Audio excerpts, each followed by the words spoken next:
récipient pour mettre de l'eau.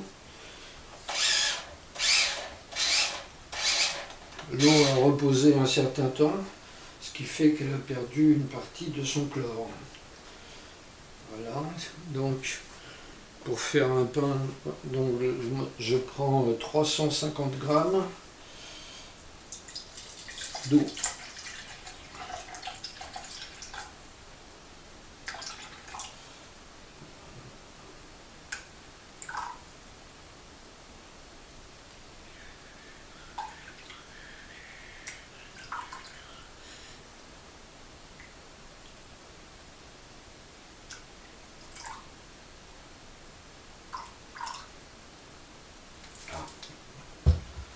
Trop.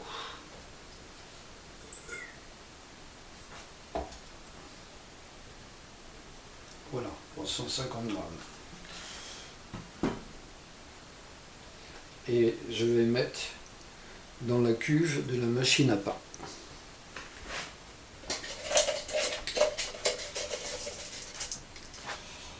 Je vais mettre une cuillerée à café de sel, du gros sel de Guérande.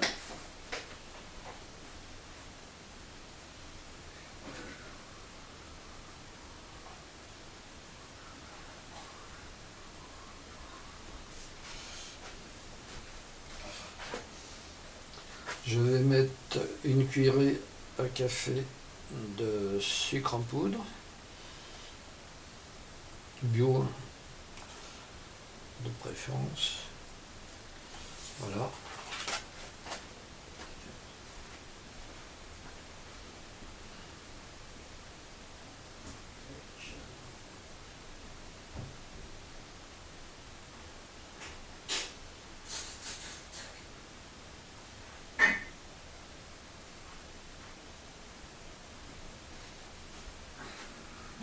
Et je mets une cuillerée à soupe d'huile d'olive.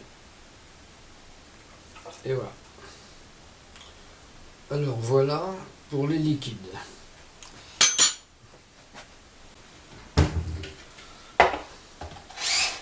Je vais peser maintenant 550 grammes de farine.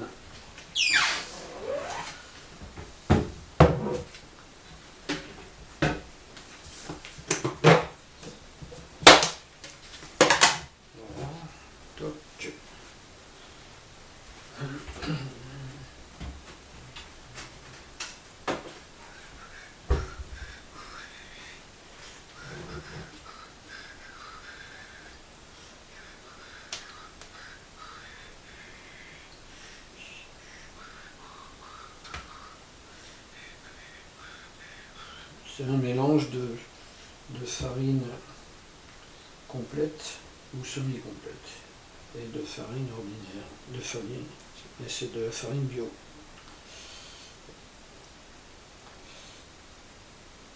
Voilà.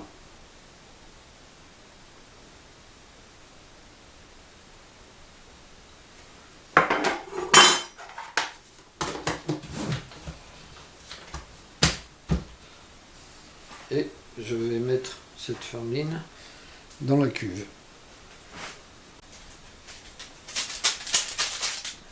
Et je vais mettre 2 sachets de levure de boulanger, lyophilisée. Voilà, un sachet. Et je mets sur la farine, en évitant le contact avec l'eau qui est en dessous.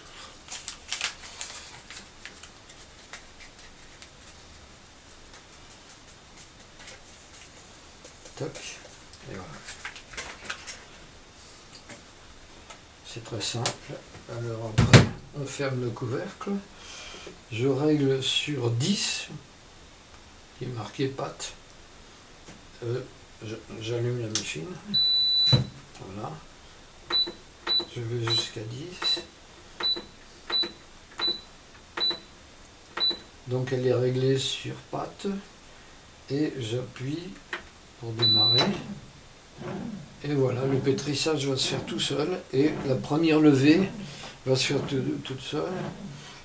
et ça va mettre 1h40. C'est ce que j'utilise comme panier pour la deuxième levée. C'est un panier ajouré qui marche très bien. Donc la machine à pain va finir bientôt.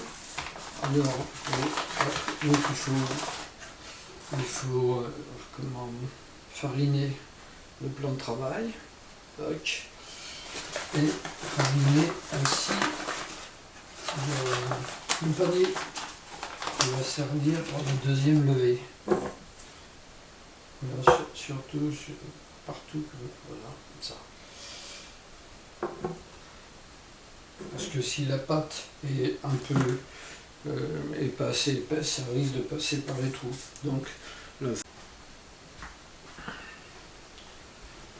voilà. Donc la pâte est faite et je vais me servir. C'est pas l'opération la plus facile. C'est là.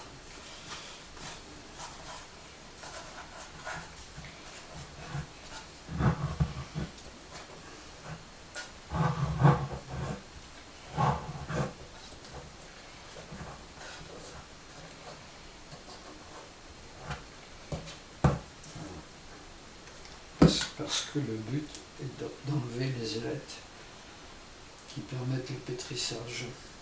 Voilà. Donc, je en veux une.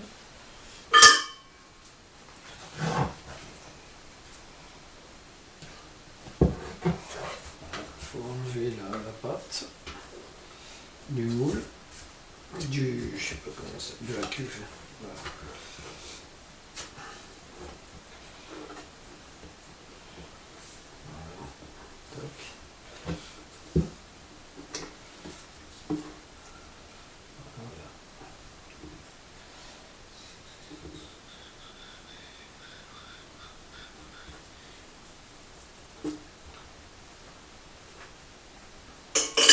La pâte a l'air très bonne, elle n'a pas levé beaucoup, ça arrive, parce que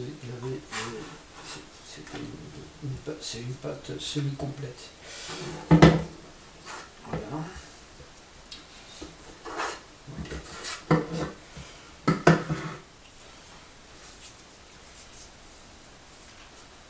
Donc je fais un peu la même chose que quand je n'avais pas de machine à pain.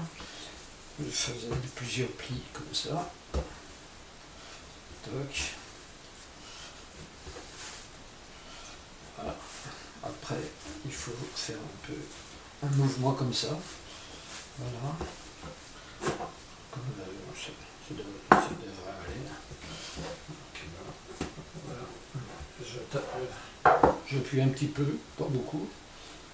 Donc il y a des trous, tout ça, c'est plus aéré que...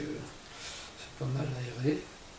Et après, il faut attendre un temps entre un quart d'heure ou une demi-heure suivant. Donc la pâte va monter, va doubler. Voilà, c'est un peu comme ça qu'on sait que c'est fait, que c'est prêt. Pour la deuxième levée, je mets un linge dessus.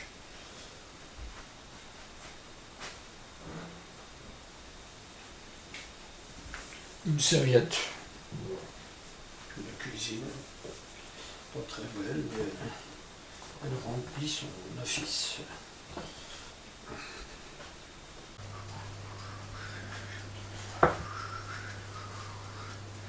Voilà, donc la pâte a gonflé, c'est la deuxième levée qu'on appelle. Je vais faire des stries. Je vais faire ça avec... on peut vraiment faire comme on veut. Je vais faire des stries un peu comme ça, originales. Voilà. Plus ou moins. Voilà.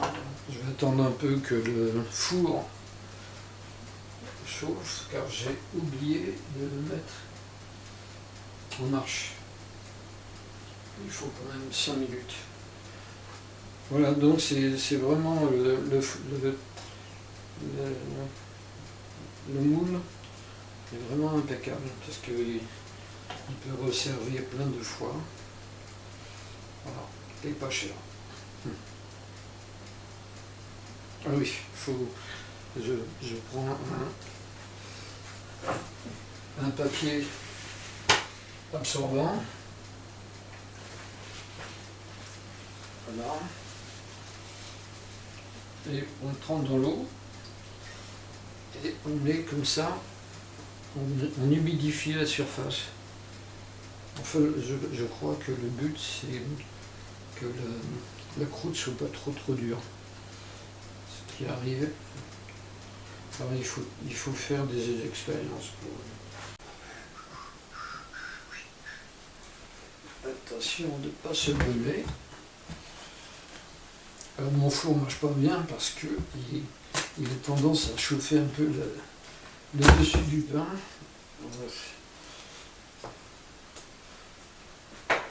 Si vous avez un four qui marche mieux que le mien, c'est facile. Voilà le pain que ça donne. Pour faire une petite démonstration. Et puis j'aime bien goûter les premières tranches.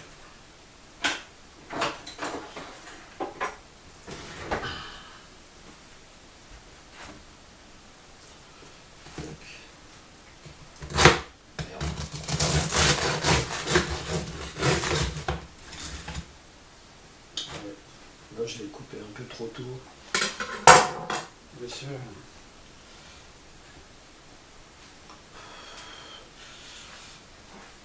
Voilà ce que ça donne.